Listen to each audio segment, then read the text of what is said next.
Buenas tardes y bienvenidos a las asesorías por pares de la asignatura de farmacología. El día de hoy vamos a hablar del sistema cardiovascular, el segundo segmento. Vamos a tratar lo que serían antihipertensivos. Este es el índice de lo que vamos a revisar. En general vamos a hablar un poco de la hipertensión, cómo vamos a clasificarla, la fisiología y las dianas farmacológicas y la clasificación de los fármacos. En realidad este tema es bastante sencillo. Si usamos un poco de lógica a partir de la fisiología, se van a dar cuenta que esto básicamente se divide en dos o tres grandes grupos. Bien, primero tenemos la categoría de la hipertensión. Entonces, aquí importante, tenemos dos básicamente. La que es la del 2024, que es la europea, y la del 2025, que es de la AJA y otras organizaciones. Primordialmente, o digamos en los últimos meses, o refiriéndonos al 2025 en general, la que se torna más precisa o la que se toma más en cuenta es esta de aquí, la del 2025. Básicamente el punto de quiebre está aquí. Si hay más de 80 en diastólica o más de 130 en sistólica. De tal manera, lo que nosotros tenemos aquí es que la normal se va a clasificar menor a 120 con 80. La elevada de 120 a 129 manteniendo los menores de 80 basal. Entonces, esta es la clasificación en cuanto a la normalidad. Y si nosotros queremos evaluar la anormalidad, entre comillas, la hipertensión como tal, depende básicamente de estos valores, 130, 139 o, aquí clasifica, o 80, 89. Y más de estos valores, es decir, mayor de 140, mayor o igual de 90, vamos a tener lo que sería hipertensión como tal. Ahora, esto hay que recordarlo que depende de la persona, comorbilidades que tenga, el monitoreo y otros, regularmente. Entonces, recuerden el fenómeno de bata blanca y otros. Entonces, por allí puede haber una actividad elevada o el nerviosismo de la persona. Básicamente puede aumentar estos valores. Esto es lo básico que deben saber. Si tienen tiempo, se ven la guía, pero con esto es suficiente para este tema.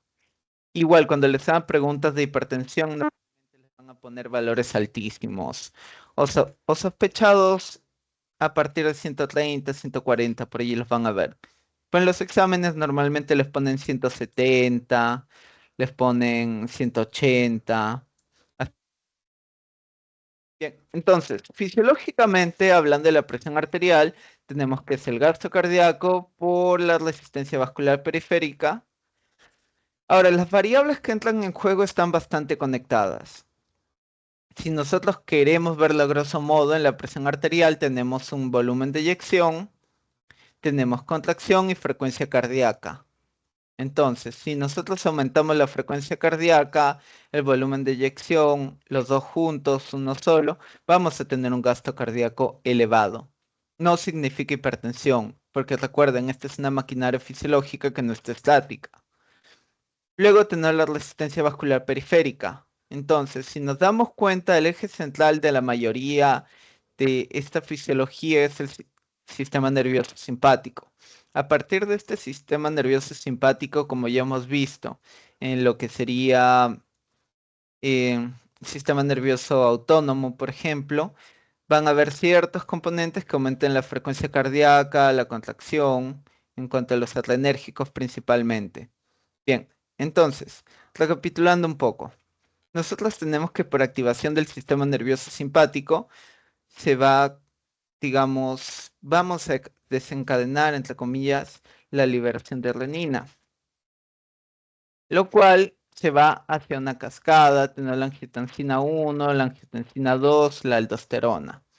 Ahora, regularmente esto pasa cuando tenemos una volemia pobre o nuestro cuerpo siente que debe haber mucha más volemia.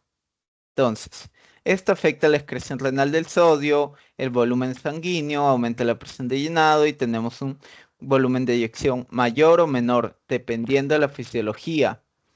Y recordemos que todo esto de aquí, si nos damos cuenta, también participa en lo que sería la resistencia vascular periférica. Ejemplo, tipo caso clínico. Sin embargo, sistema nervioso simpático también va a producir aumento en la resistencia o contrario, digamos, una menor actividad va a reducir esta resistencia vascular periférica. Recordemos que hay vasoconstricción por los receptores alfa.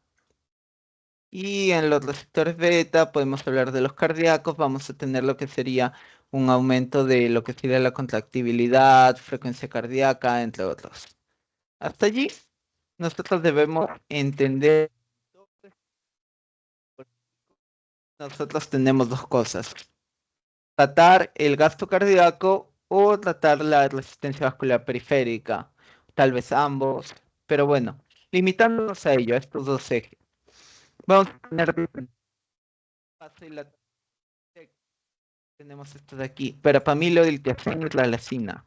Esto de aquí, si nos enfocamos en lo que sería el, el número 1, luego en el número 2 los beta bloqueantes, en el número 3 los alfa bloqueantes, ya les había hablado de estos dos. Entonces, regularmente si nosotros hablamos de que queremos combatir esta hipertensión, vamos a antagonizar los receptores beta, vamos a vasodilatar, vamos a antagonizar los receptores alfa. ¿Para qué? ¿Para qué nos sirve antagonizar estos receptores? La resistencia vascular periférica. Serían los sartán, valsartán, candesartán. Acuérdense de esto. Es súper fácil. Actúan los a nivel del receptor de la angiotensina. Estos son los sartán, valsartán, candesartán, todos los que terminan en tan van a actuar a ese nivel. También tenemos simpaticolíticos de acción central. Aquí los tenemos. Simpaticolíticos, es decir, van a antagonizar al sistema nervioso simpático. Tenemos clonidina, metildopa, guanfacina. Luego tenemos a los inhibidores de la enzima convertidora. Inhibidores de la angiotensina van a terminar en PRIL. Y luego tenemos inhibidores directos de la renina, que menciona al esquireno, y los diuréticos básicamente. Entonces, o reducimos la bulimia o antagonizamos la periférica. A esto se resume todo. No es muy complicado, es bastante sencillo. Ahora, siguiendo con esto, nosotros aquí tenemos todo lo que sería a nivel celular. Si nosotros reducimos la cantidad de calcio o el influjo de calcio positivo, por así decirlo, lo reducimos, vamos a tener relajación. Si nosotros lo aumentamos, vamos a tener la contracción. Entonces, a nivel de esto, nosotros debemos recordar que tenemos las conexiones comunicantes, los aniones en brecha y todo lo que quieran decir. Entonces, vamos a tener una propagación de los potenciales eléctricos. No olvidemos que detrás de todas estas células que están participando hay diferentes bombas, diferentes mecanismos, el aumento del MP cíclico, entre otros. Entonces, ah, algo importante para que no se mareen mucho en esta cascada es que nosotros vamos a tener al, a la angiotensina 1, la angiotensina 2 y el paso se va a dar aquí por la enzima convertidora angiotensina. Esta enzima convertidora angiotensina en el AT1 va a causar este aumento del flujo de calcio, entre otros. Pero bueno, no olviden que hay muchos intermediarios por este sentido. Se puede aumentar el GMP, la MP, el flujo del potasio, entonces básicamente hay que evaluar todo esto. Pero siendo realistas, la hipertensión o los, los fármacos para la hipertensión no son muy complicados en sí. A ver, aquí otra imagen. Dentro de las primeras imágenes que les mostré en lo que sería el sistema nervioso autónomo, yo les había puesto cómo funciona la regulación. Aquí es como que más a detalle. Un sistema nervioso central básicamente va a tener lo que sería un sistema nervioso simpático.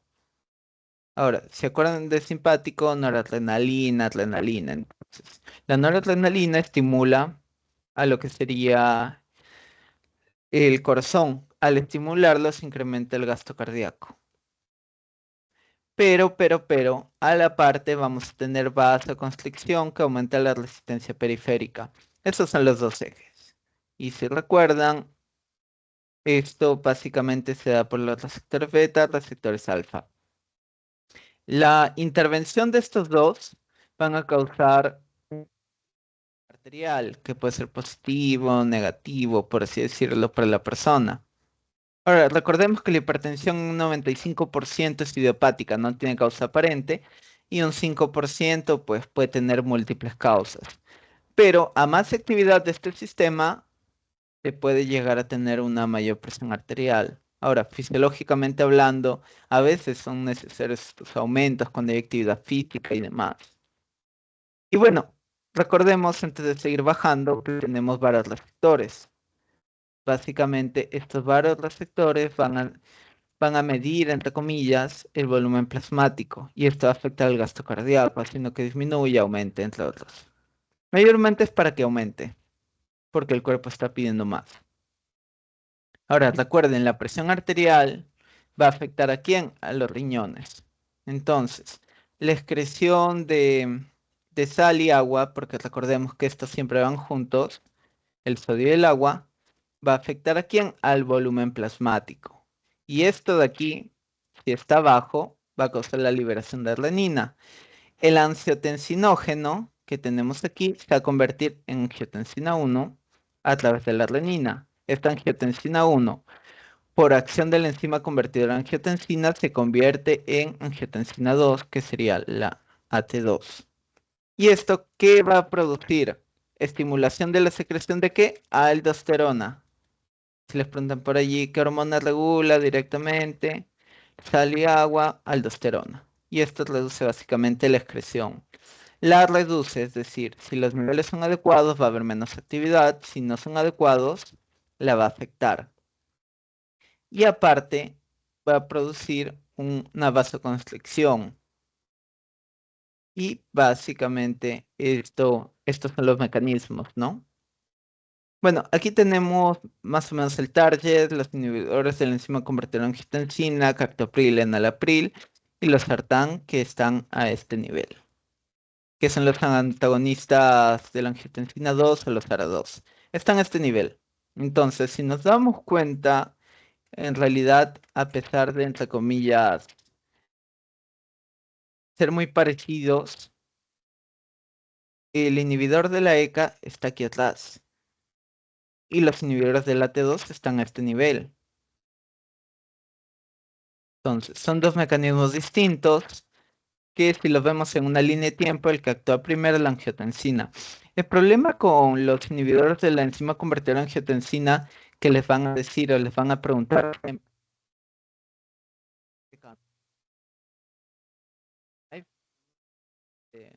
de lo que sería la ECA, porque la ECA no es una sola y se produce en múltiples lugares. Entonces, a veces la terapia con estos inhibidores falla y se tiene que cambiar a esto.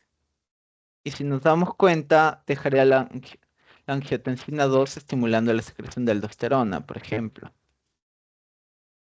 Y bueno, aquí tenemos otros vasodilatadores, bloqueantes de calcio, nifedipina, lodipino, todos ellos.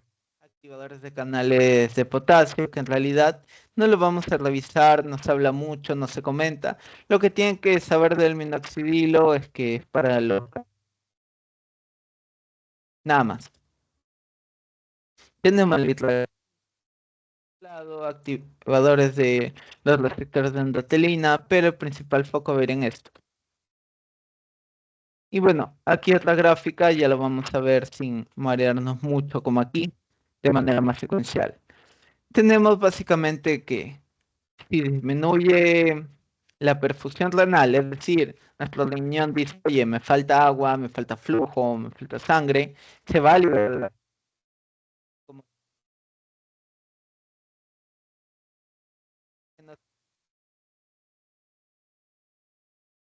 la ECA, acá tenemos el inhibidor, acá tenemos la angiotensina 2, que va a actuar a nivel de los receptores subtipo AT1.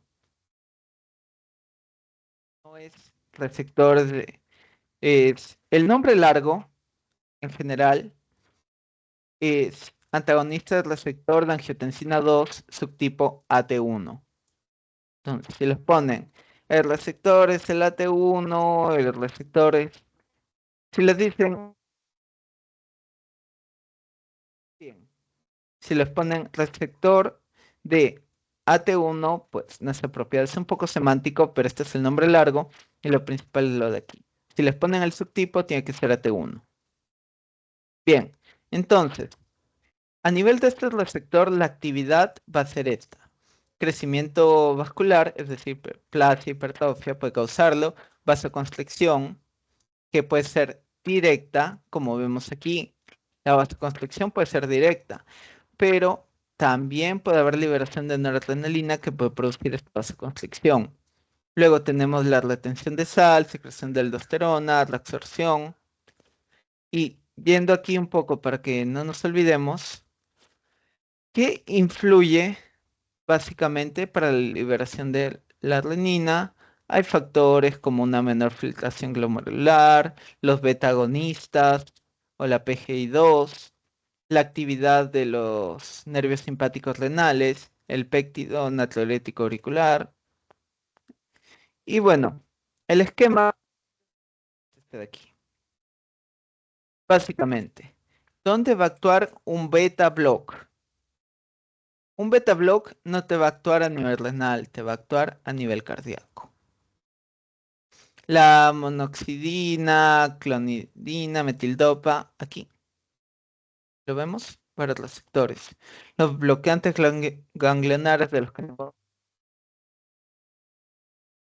Ahora, los beta bloqueantes, no olvidemos, el renal, pero principalmente aquí. Si les hablan por ahí de ese efecto beta bloqueando a nivel renal, también. Pero mayormente, ¿cómo les diría? Podemos ver más efectos aquí. Luego, a nivel de lo que serían los vasos, ya les había explicado el losartán, los alfa bloqueantes, los vasodilatadores de antagonista de calcio, el óxido nítrico, endotelina 1. Luego tenemos el isquirén, inhibidor de la renina, el captopril, inhibidor de la ECA. Y bueno, la espironolactona, por ejemplo, aquí lo tenemos. Continuando. Importante, si vamos a hablar de una reducción de lo que sería la bulimia, vamos a hablar de estos fármacos. Hidroclorotiazida, pentoflumetazida, clortalidona. Entonces, si nosotros hablamos de reducir la bulimia, claramente estamos hablando de excreción. Entonces, ¿cuáles son los efectos diuréticos diuresis? Entonces, inhiben la reabsorción del NaCl en el túbulo distal. Incrementa la excreción de potasio y hidrogeniones. Disminución de la excreción de calcio y ácido úrico. Incrementa la excreción de magnesio. Y se dice que puede ser vasodilatador, ligeramente. Sin embargo, vamos a los hechos. Vamos a botar más potasio más hidrogenión. Vamos a retener calcio y ácido úrico. Es decir, una persona con litiasis, cálculos renales, vamos a llamarlos cálculos renales,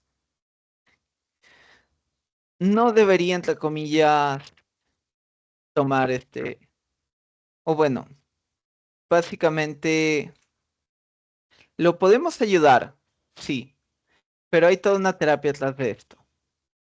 Entonces, acuérdense, vamos a tener mayores niveles de calcio y de ácido úrico. Ya abordaremos un poco cuáles son las recomendaciones de esto. Entonces, incrementa la excreción de magnesio y bueno, ¿Dónde lo vamos a ver aquí? Aquí, a este nivel.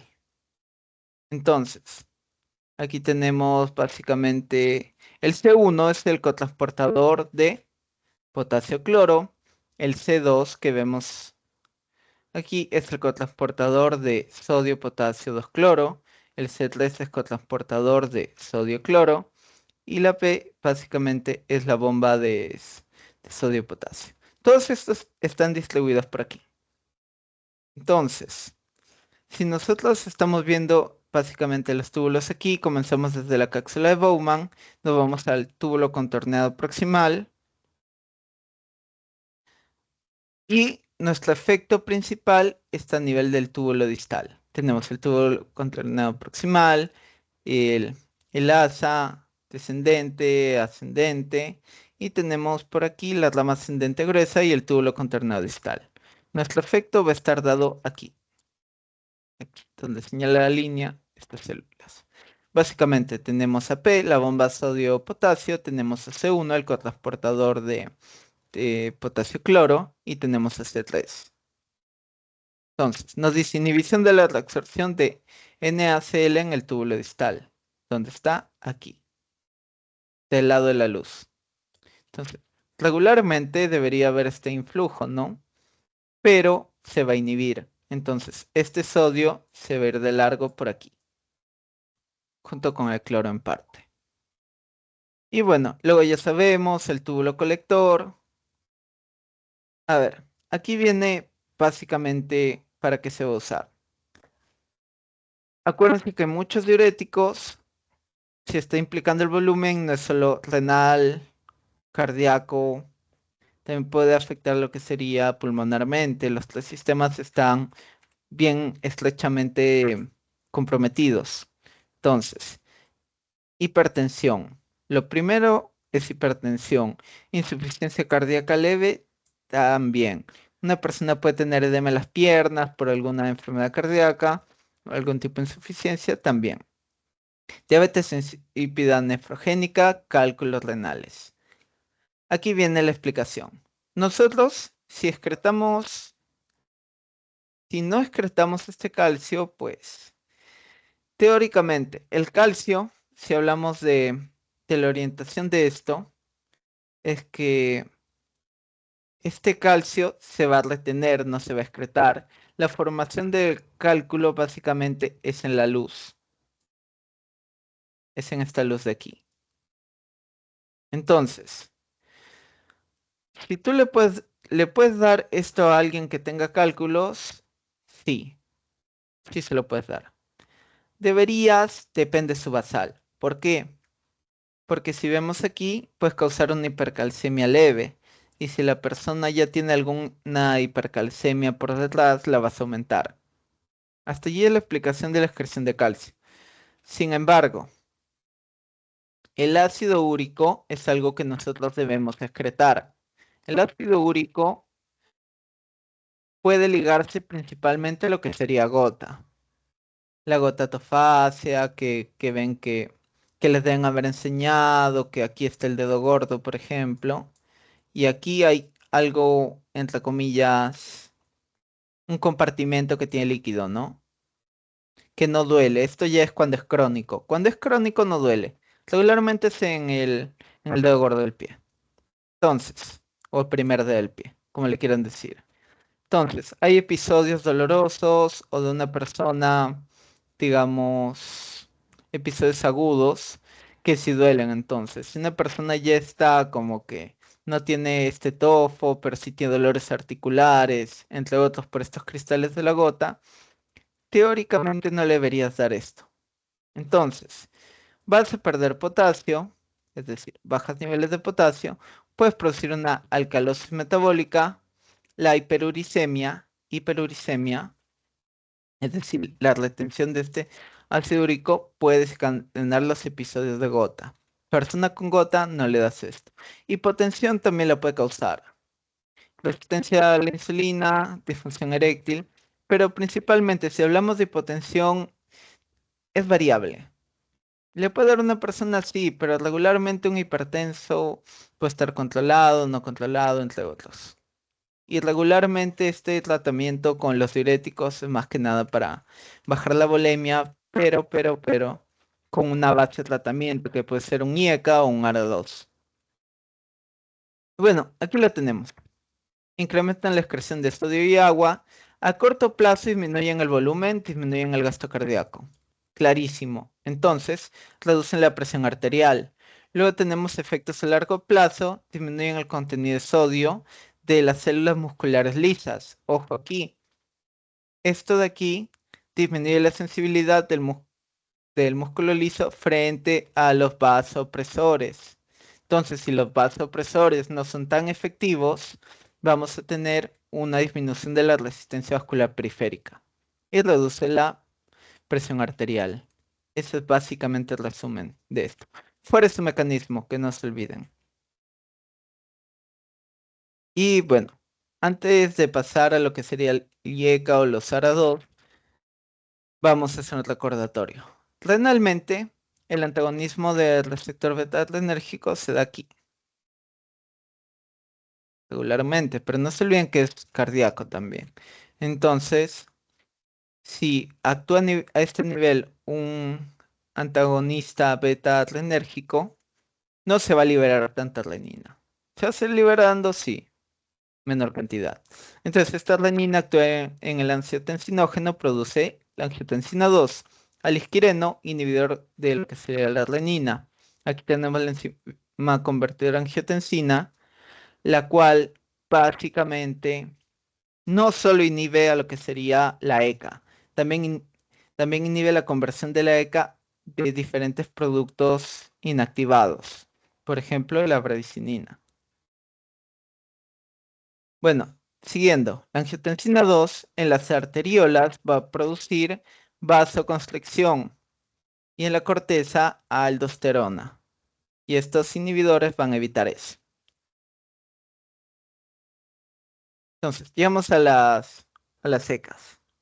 Aquí, algo importante, mirando la tablita, es que ¿cuáles tienen metabolito activo?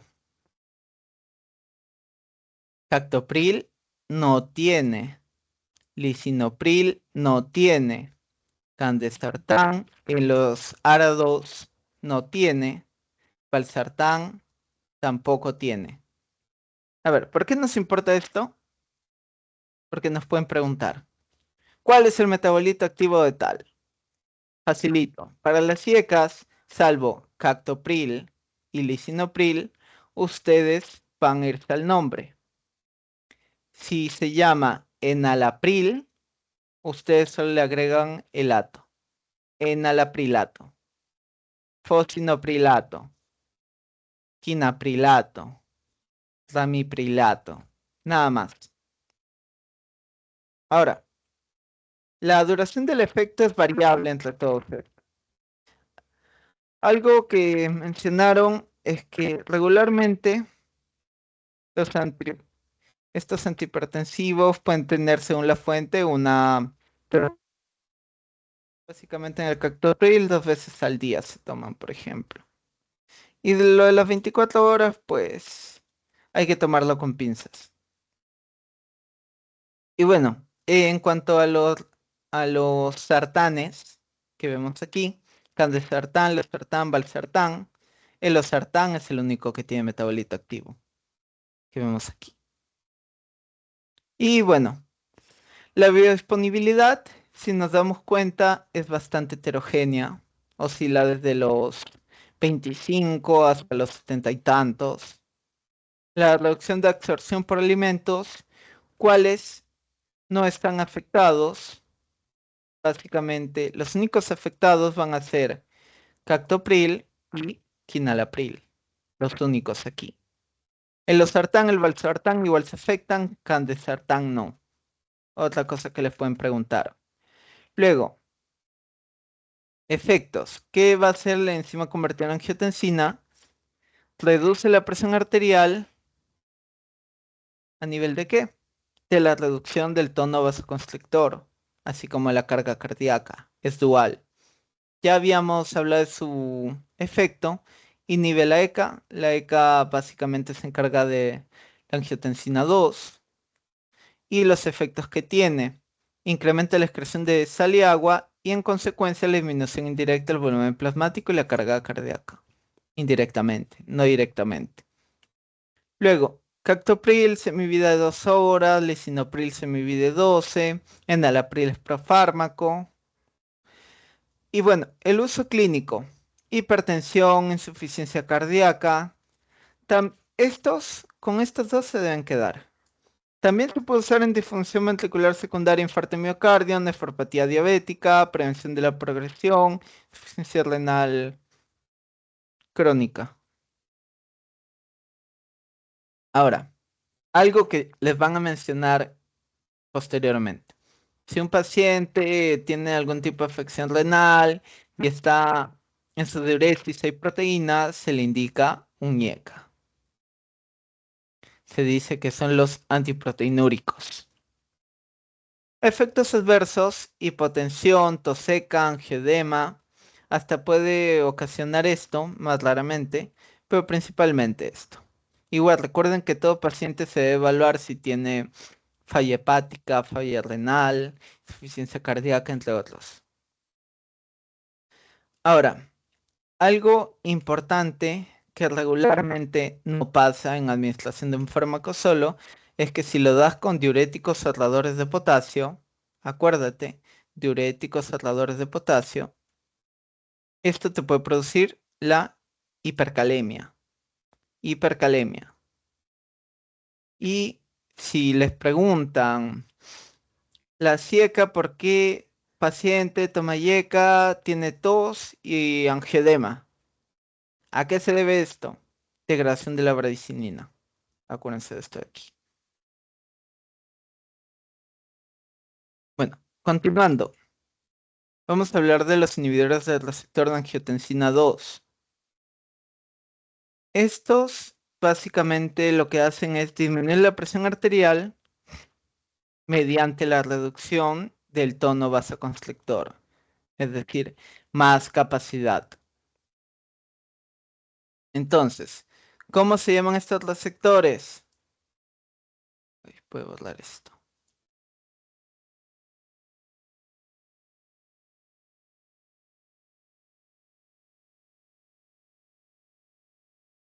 Estos receptores son angiotensina 2 subtipo AT1. Acuérdense de esto.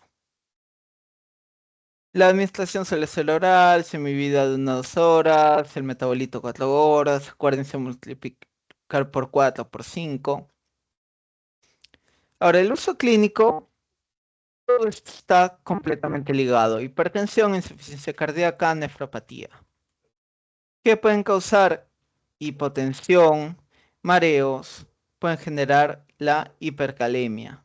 Ojo, en el anterior se decía que si se junta con algo más, puede causarlo. Pero aquí dice que puede generar esta hiperpotasemia.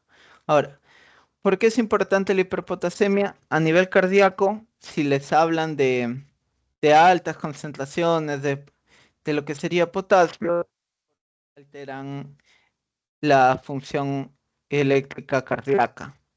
En resumidas cuentas, sin irnos a un EKG ni nada, es que puede producir ondas tepicudas.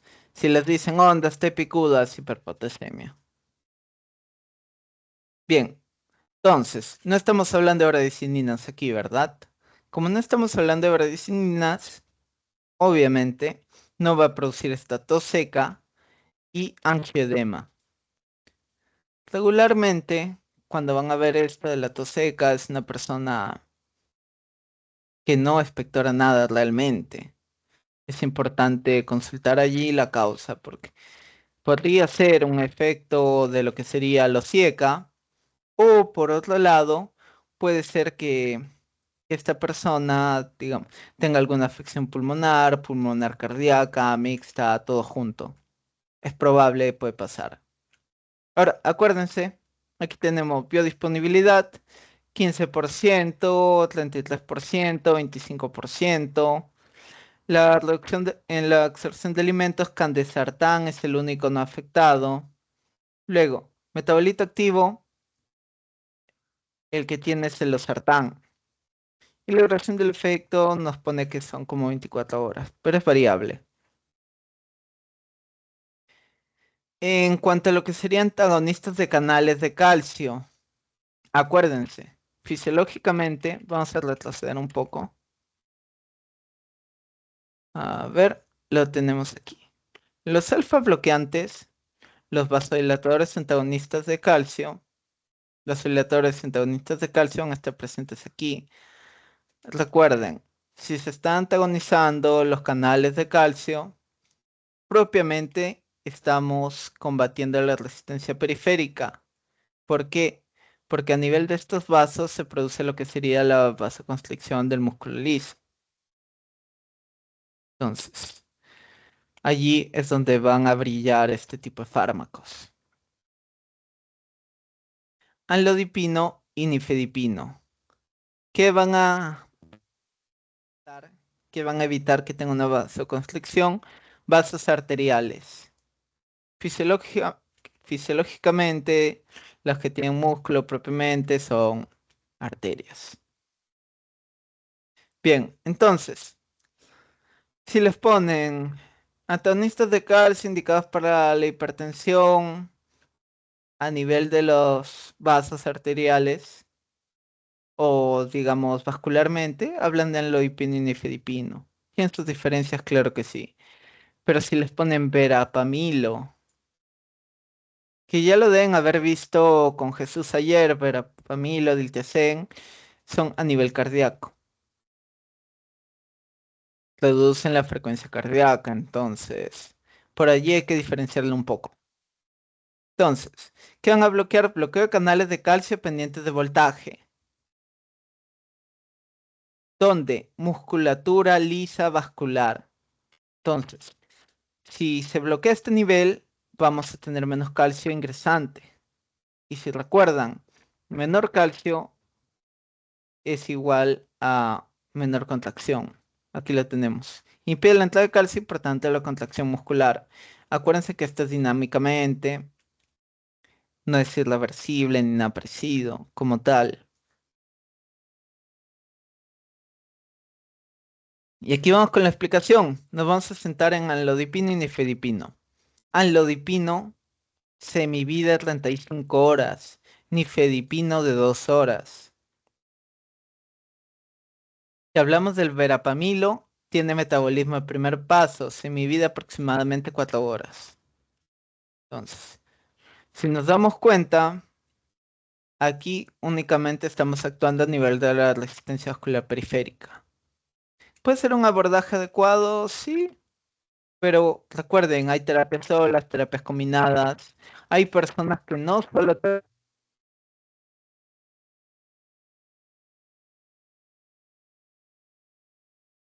miren, puede existir la hipertensión por sí sola, es decir, de causa idiopática o puede ser provocada por algo anatómico o algo parecido.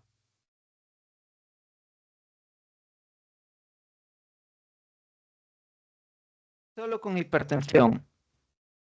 Un diabético también te puede venir, pero muchas veces están juntos. Incluso hasta acá vemos que es, vamos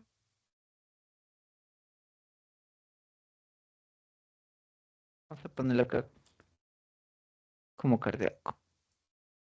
Entonces, también te pueden llegar personas con arritmia. Muchas veces van a haber personas de, de edad avanzada con fibrilación,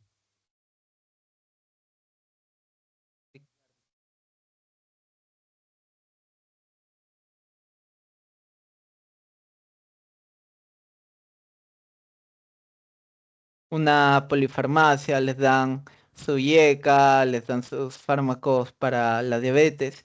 Que ojo, la diabetes, ustedes que estén llevando patología, que ya la vieron, pues hay, hay lo que serían estatinas, hay la metformina, entre otros, que son fármacos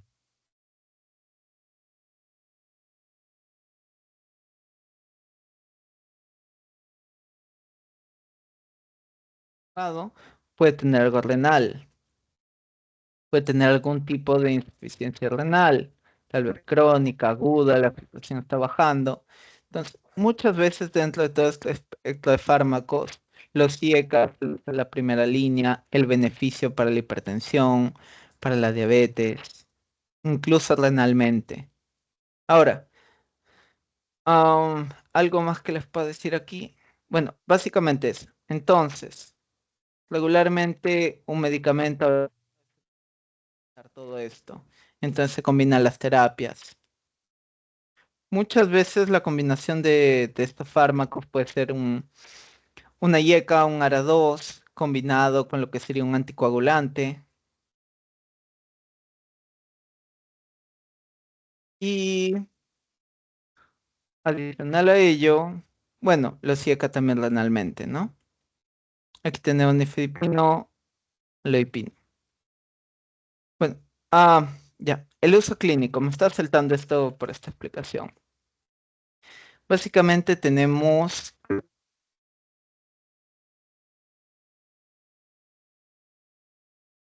lo que sería hipertensión estable, de Prince Metal, pero acuérdense esto, hipertensión. Ahora, los antagonistas de la hipertensión, ojo, hay otras afecciones en las que se puede dar. Ahora, puede producir taquicardia refleja, hipotensión, cefaleas debido a vasodilatación. El mismo cuerpo, fármacos, el volumen de golpe, taquicardia. Tengo hipotensión, taquicardia. O a veces el mecanismo fisiológico no es suficiente y esta vasodilatación produce hipotensión. Y cefaleas debido a la vasodilatación también. Edema en tobillos, estreñimiento. Y ahora, ojo, el sumipomelo incrementa los efectos. Así nos dice aquí. Si recuerdan, el sumipomelo principalmente está implicado en muchas interacciones farmacológicas. Bien, llegado a esto, vamos a hacer un par de preguntas. Efecto adverso que se agrave si administramos un ARA2 junto a un IECA o inhibidor directo de la renina. Esta sería la primera pregunta.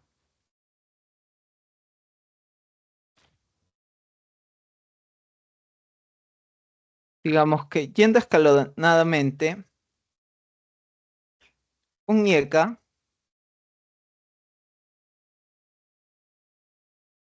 y un ARA2. Vamos a explicar esto de una manera comprensible. Si hablamos de un IECA y un ARA2, vamos a tener en cuenta lo siguiente. Ambos están en la misma ruta metabólica. Es decir, vamos a regresar. Por lógica, tal vez, vamos a analizarlo de esta manera. Si nosotros intentamos dar lo que sería un IECA y un ARA2, estamos, digamos, yendo hacia lo mismo. Los dos tienen el mismo efecto, o un efecto similar, están en la misma ruta metabólica. Uno está por encima de otro en cuanto al orden de la ruta, ¿sí? ¿Para qué daríamos esto? No tiene ninguna lógica.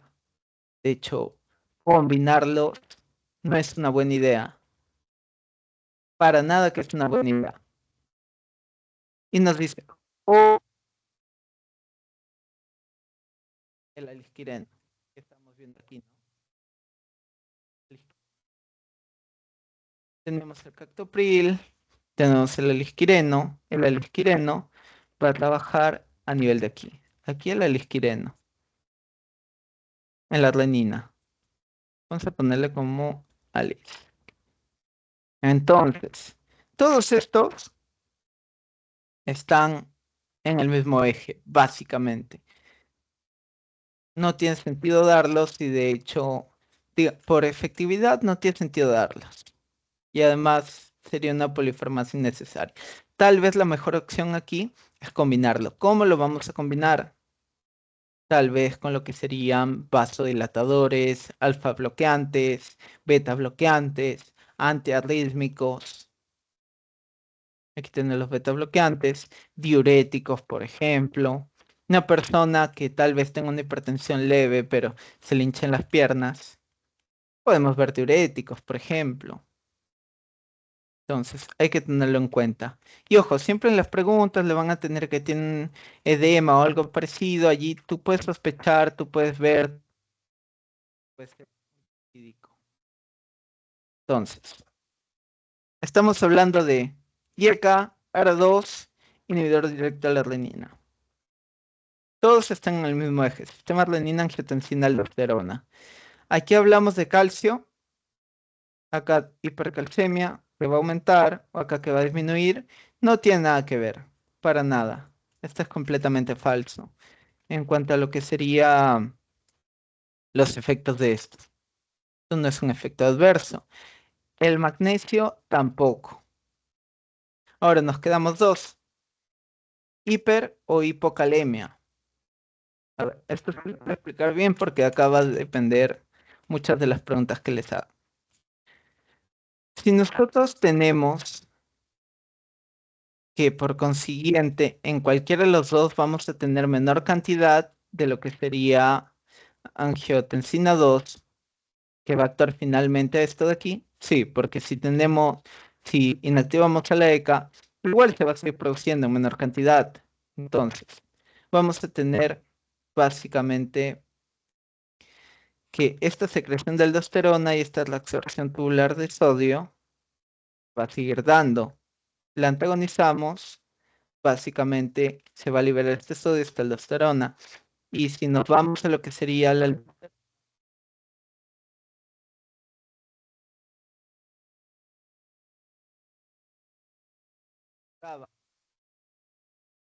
reduce la excreción de sal y agua, pero también está implicada en lo que sería el potasio.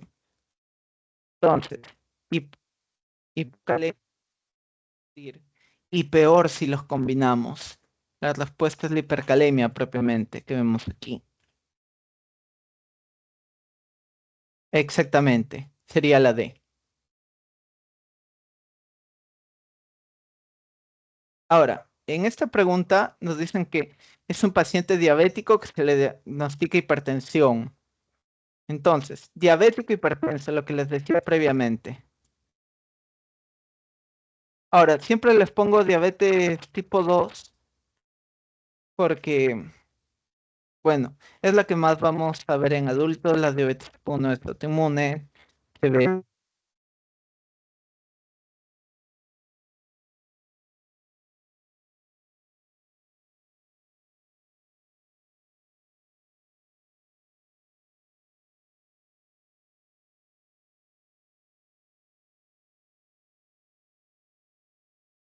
es diabético.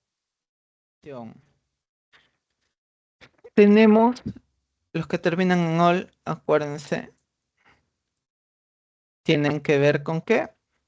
Sí, exactamente, en Alapril. Aquí sería en Alapril. Esta pregunta viene en el parcial 2025-1. ¿Para qué le vas a dar propanolol, atenolol, carvedilol? Nada que ver. El único distractor para esta pregunta es la hidrocloroticida propiamente. Pero siendo sincero, no es primera línea, no es algo que beneficie a los dos directamente. El que beneficia siempre va a ser el enalapril.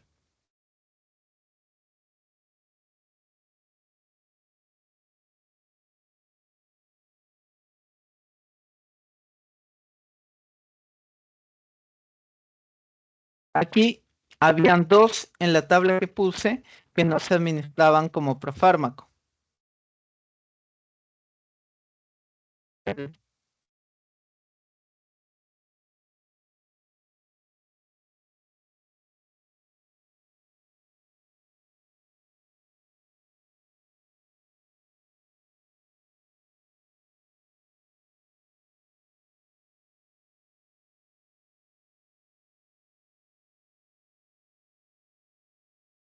Vamos a recordar esto rapidísimo. A la tabla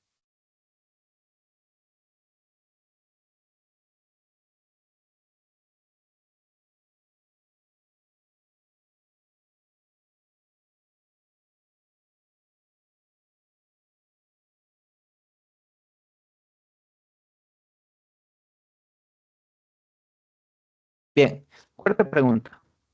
¿Qué alternativa terapéutica se tiene para tratar?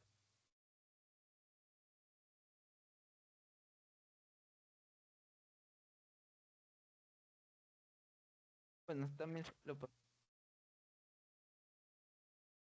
ahora, si recuerdan, les había mostrado unas flechitas que indicaban que los IECAS no solamente actuaban en ese nivel, sino también estaban presentes porque producían tos seca, angedema. Esto porque no degradan otros productos como la bradicinina. Entonces, ¿cuál es la recomendación aquí? Es una pregunta puntual que les pueden hacer en cualquier tipo de pasito, prueba en la universidad o para el parcial.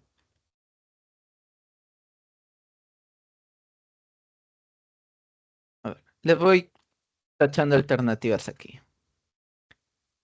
Si hay un fenómeno de escape, que te mantengas en el mismo tipo de fármaco no te va a ayudar. ¿A qué me refiero con esto? A que si haces el inhibidor de la enzima convertidora en angiotensina, casi igual. No tiene sentido que lo hagas. Ahora, cambiar a un ARA2. Recuerden que este está entre comillas primero, segundo. El aliskiren vamos a poner que era el paso cero para no borrar esto. Entonces, este es el orden en el que están, el orden en el que actuarán. Entonces, hay que evaluar aquí aliskiren o un ARA2. Pero vamos a descartar estas opciones. Aumentar la dosis del IEC. ¿Para qué vas a aumentar si tú sabes que la enzima convertida en angiotensina se produce en diversos tejidos? No va a llegar a todos los tejidos. Entonces tampoco tiene sentido agregar un beta bloqueante. El beta bloqueante te va a actuar, sí, a nivel cardíaco, a nivel renal, en ambos, pero en realidad sí. Propiamente la respuesta es cambiar a un ARA2. De cajón es cambiar a un ARA2. Si no está funcionando con ñeca, le cambias a ARA2. No le vas a poner beta bloqueante, no vas a combinar terapias. ¿Por qué? Porque el problema es propiamente el fármaco. Se lo cambias a un ARA2 y ya está. ¿Cuál es el mecanismo a través del cual el irbesartán disminuye la presión arterial?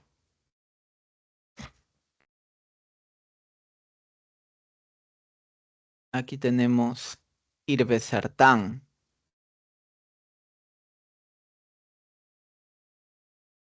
Acuérdense, los sartanes son inhibidores del receptor de angiotensina 2 del subtipo AT1.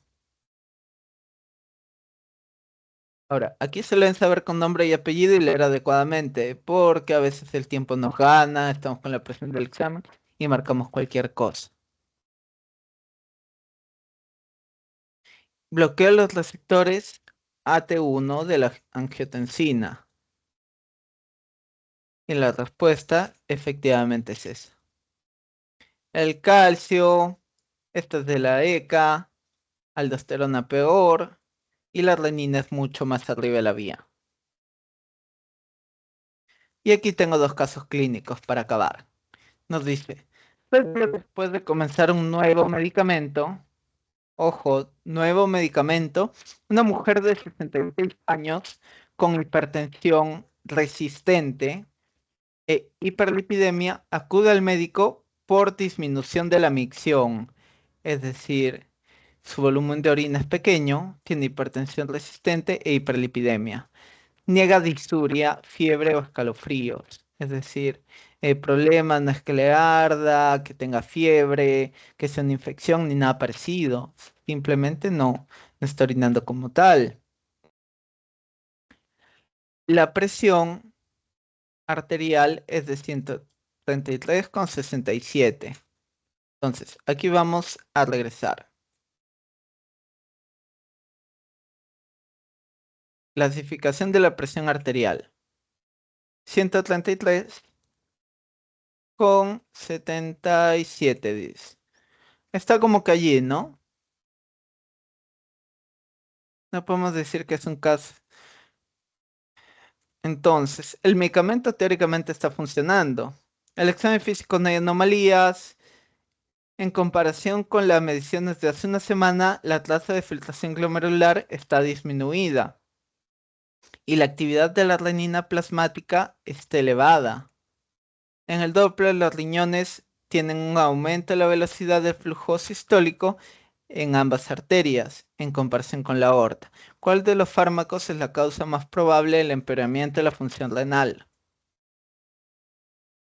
Está complicadita la pregunta.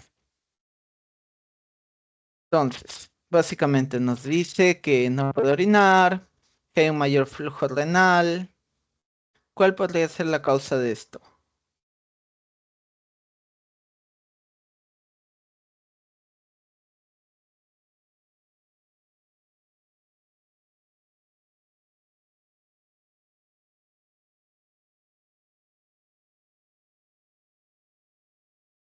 Exactamente. Es el enalapril. Espironolactona, descartado. Furosemida, descartado. Diurético, descartado. El atenolol peor. Ahora, acá les traigo una grafiquita para que veamos. Esto es regularmente como trabaja la nefrona. Aquí lo podemos ver, las diferencias de presiones, la arteriola aferente y la arteriola eferente. Este es el paso uno y este es el paso final que me voy a saltar y le voy a poner el 8, por ejemplo, ¿no? Entonces, este es el final. Entonces, regularmente, fisiológicamente, lo que nosotros vamos a ver es que la arteriola aferente se va a dilatar referente a constricción. El equilibrio de las presiones, no los voy a marear con esto, pero esto es lo que pasa normalmente. ¿Qué pasa en el caso de un inhibidor de lo que sería la enzima convertidora en angiotensina? Hay una vasodilatación aquí,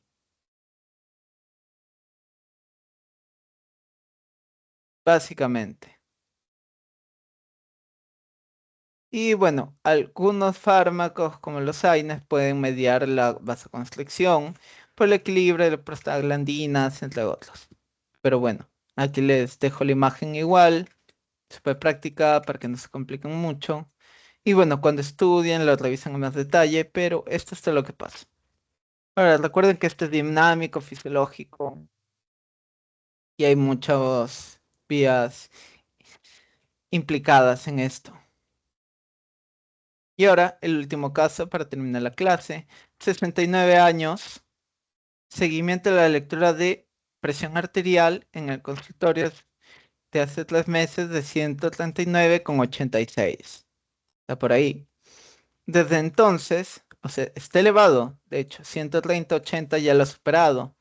Desde entonces ha seguido una nueva dieta y régimen de ejercicio, pero su presión arterial ha estado por encima de esto en múltiples mediciones caseras. Puede ser que tenga un monitoreo, él se lo haya medido. Refiere que a menudo experimenta mareos. Toma metformina, aquí lo que les decía la polifarmacia. Ahora mismo no deben entrar mucho a esto, ya vamos a ver las clases, van a avanzar con su teoría. Sí, diabetes tipo 2 y son factores de riesgo para lo que sería enfermedad renal. Parece frágil, temperatura normal, el pulso 88 y la presión arterial va por allí. La diastólica le baja de uno en uno, parece. Y la sistólica está 139, 135, 138. No hay signos de hipertrofia ventricular izquierda ni anomalías. Después de 5 minutos, su presión sigue igual. Ha variado casi nada. La creatinina es de 1,3. Ahora, en creatinina, por allí si les ponen algo que les va a servir para siempre. En hombres mayor de 1,2, mayor de esto, ya estamos considerando un problema renal. Hay clasificación cádigo y demás, pero con que sepan esto, ya sabemos que hay algo renal. La, realiz- la- el análisis albúmina creatinina es de 50 Y aquí te ponen el valor incluso. Te ponen que el normal es menor de 30. Entonces, está orinando proteínas, básicamente. Una cantidad de proteínas un poco mayor. El EKG muestra ritmo sinusal normal sin hipertrofia ventricular izquierda. ¿Cuál sería la farmacoterapia más adecuada? Aquí básicamente nos ha dicho, no hay afección cardíaca. El problema no es la afección cardíaca y es algo constante. Entonces, en estos casos, descartamos prazosina, carvedilol. Los diuréticos también pueden ser útiles, pero clortalidona, furosemida, en realidad pasan a segundo plano. A lo que nos deberíamos indicar, circunscribir, es un antihipertensivo como el lisinopril o los inhibidores del ARA2. Miren, todo este caso de aquí y nos dice que no ha estado tomando medicinas. Es decir, por un ejemplo, el señor ha estado intentando bajar eso a partir de la dieta, pero posiblemente su hipertensión no se debe a la dieta, sino sea idiopática. Es parte de su cuerpo, entonces, o no hay causa aparente. Entonces, lo adecuado sería un lisinopril. Lisinopril y su presión es la que va a bajar. Acuérdense que hay proteinuria. Hay un poco de lo que sería creatinina, que puede ser bueno o malo, esto ya es para otro tipo de estudios, porque está como que arribita el límite superior. Y bueno, esa sería la respuesta. Por allí que les pueden poner algún distractor, pero por allí van. Si les ponen al isquirén, marquen lisinopril, marquen nalapril, marquen los ARA2, básicamente eso. Bueno, eso es todo por la clase de hoy. Y aquí tienen todas las referencias bibliográficas. Acuérdense de la clasificación de la presión arterial primordialmente y metabolitos activos que pueden tener, que no pueden tener. Es sencillo en general. Bueno, vamos a parar la grabación.